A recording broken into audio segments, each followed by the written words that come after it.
En este video hablaremos sobre circuitos de retroalimentación negativa paralelo-paralelo, pero antes de entrar en detalle hablaremos sobre circuitos de realimentación en general. La realimentación negativa es ampliamente utilizada en el diseño de muchos amplificadores múltiples y es importante sus beneficios, ya que una de las características más importantes que tiene es la estabilización de la captación. La estabilidad del amplificador tiene variaciones según las causas, por ejemplo, envejecimiento, temperatura, sustitución de dispositivos que producen variaciones en el amplificador básico, como la estabilidad de la amplificación. Las variaciones son causadas por el envejecimiento de los dispositivos, temperatura, como sustitución de estos mismos, que producen variaciones en el amplificador básico, como también en el amplificador de realimentación. Los peores enemigos de la inestabilidad son los elementos activos, como los transistores, y el mejor amigo serían los elementos pasivos que producen la mayor estabilidad en dichos circuitos. Clasificaciones de los amplificadores: amplificador de tensión, amplificador de corriente o intensidad, amplificador de transconductancia y amplificador de transresistencia, en los cuales voy a entrar un poco en detalle en este momento. Aquí podemos observar estos dos circuitos. El primero sería el amplificador de corriente y el segundo es el amplificador de voltaje. Aquí podemos ver una resistencia en paralelo con una fuente de corriente. Aquí, en la entrada del amplificador, los voltajes serán iguales. Y en la salida, las corrientes serán las mismas. Aquí pasará una corriente y será el resultado de la muestra de dicha corriente. En este caso, en la entrada, las corrientes serán las mismas. Pero en la salida, el voltaje será el mismo para la red de amplificación y para la red de retroalimentación. Anteriormente vimos las dos figuras, la primera que era paralelo serie y la segunda que era serie paralelo. En este caso, ambas, en la primera figura, están en paralelos y acá ambas están en serie. Aquí vemos que la red de amplificación y la red de retroalimentación están en paralelo. Quiere decir que es un amplificador de transresistencia. Al igual en la salida tendrá el mismo voltaje para ambos. En este caso, en la entrada las corrientes son las mismas y en la salida igualmente. Paralelo, serie y serie. En este caso sería el amplificador de transconductancia. Para identificar el tipo de retroalimentación, nos vamos al dibujo y vemos, identificamos. En este caso, VS sería igual a VI, que está en paralelo. De igual forma, VS y VI es igual a VF, donde nos quedaría esta relación que tenemos aquí. Por otro lado, VS sería igual, sería igual a I más IF, que viene por este ramal. Nos quedaría esta ecuación aquí. En este diagrama que tenemos acá, para ver la retroalimentación, de igual forma, nos vamos al circuito. En este caso, ya no es paralelo, sino serie.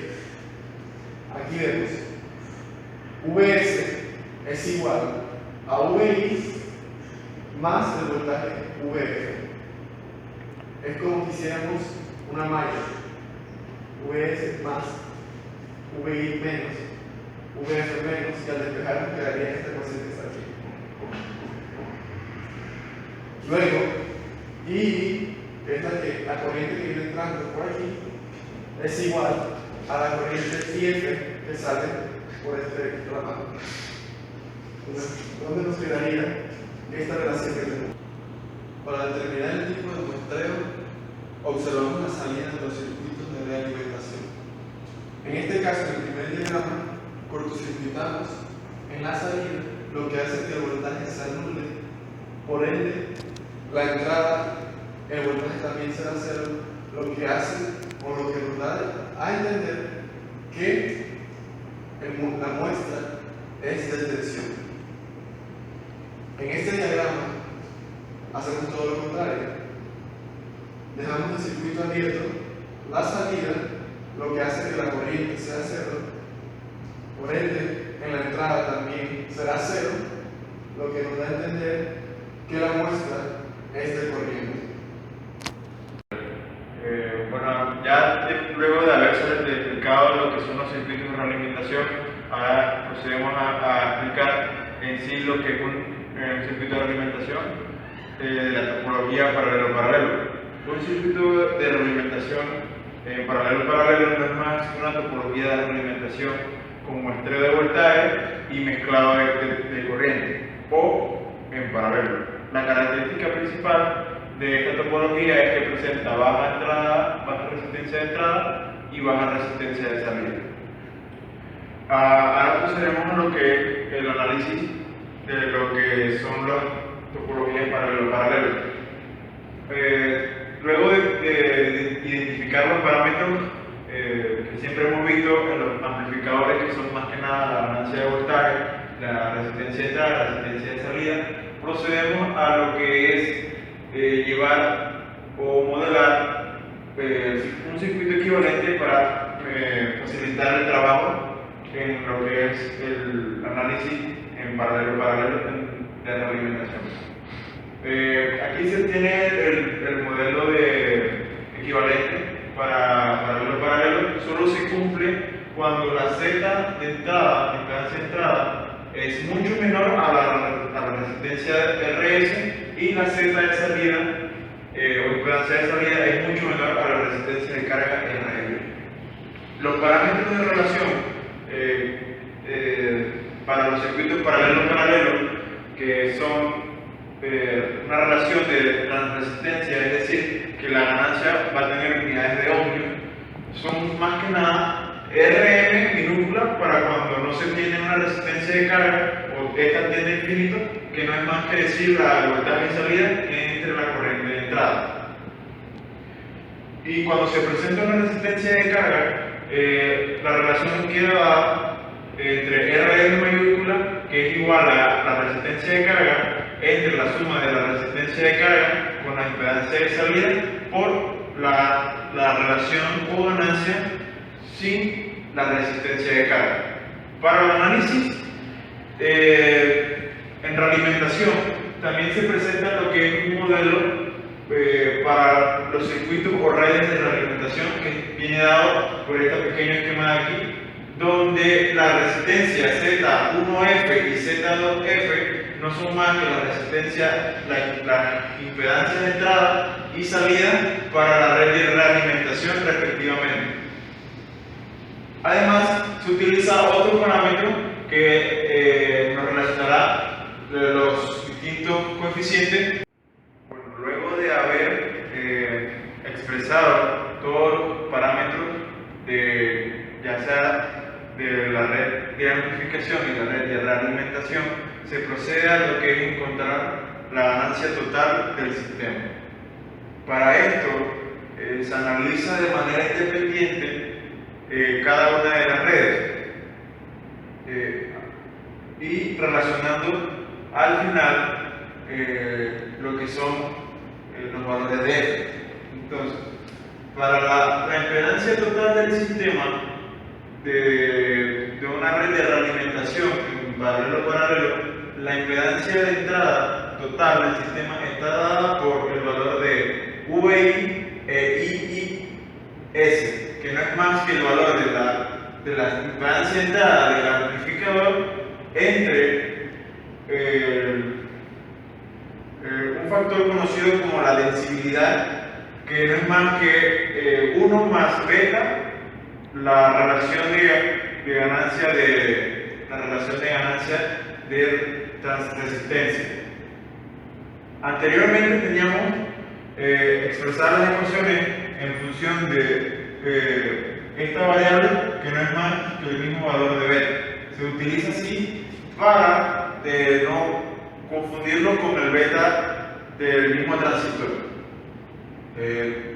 Volviendo a la impedancia de entrada, tenemos que la impedancia de entrada está dada por Z, la impedancia de entrada del amplificador, entre la densibilidad del sistema, donde la densibilidad del sistema está dada por 1 más beta Rm, donde Rm está dada por la resistencia de carga, entre la resistencia de carga más la impedancia de salida del amplificador por Rm minúscula, donde Rm minúscula es el valor de Rm cuando RL tiende a 0. Ahora, la red de realimentación y la red de amplificación está dada por la relación de la ganancia de transresistencia solamente del amplificador entre, de nuevo, lo que tenemos que es la densibilidad, que no es más que 1 más el factor de realimentación por la ganancia de transresistencia. Entonces, tenemos dos expresiones para esta ganancia. Una es para cuando no se tiene un valor de RS y una es para cuando sí se está presente. Para cuando hay RS se multiplica la ganancia cuando no está presente por la resistencia de entrada entre la impedancia total del sistema más la resistencia de entrada. La impedancia de salida del sistema está dada por la expresión simplificada que tenemos aquí, que no es más que la impedancia total del sistema de amplificación entre 1 más la ganancia de transresistencia con Rm, con una resistencia de entrada. Procederemos a resolver un ejemplo para entender lo que ya mis compañeros han explicado. Se desea analizar este circuito y nos piden la ganancia V0 entre Vs, la resistencia de entrada y la resistencia de salida. Primero empezamos con el análisis de C.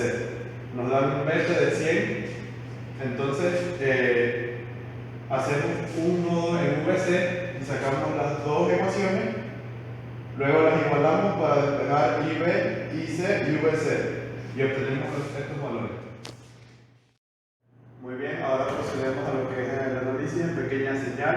Podemos notar que RF es la resistencia que ocasiona la retroalimentación, agarrando una muestra de la salida, retornándola a la entrada, sumándola con la corriente de la fuente.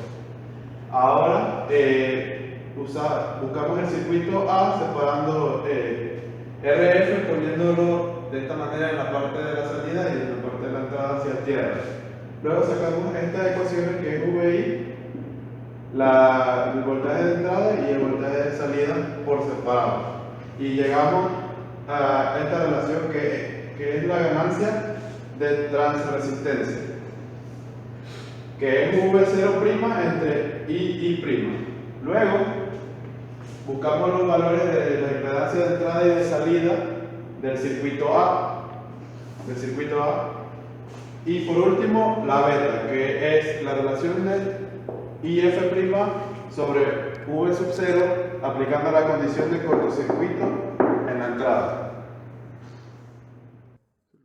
Procedemos a encontrar los valores de ganancia de retroalimentación, de salida de retroalimentación, de entrada y salida de retroalimentación con los valores obtenidos mediante las ecuaciones presentadas por mi compañero. Y vemos que tenemos una ganancia de retroalimentación negativa de 41.6 kiloohmios y la resistencia de entrada de 162.2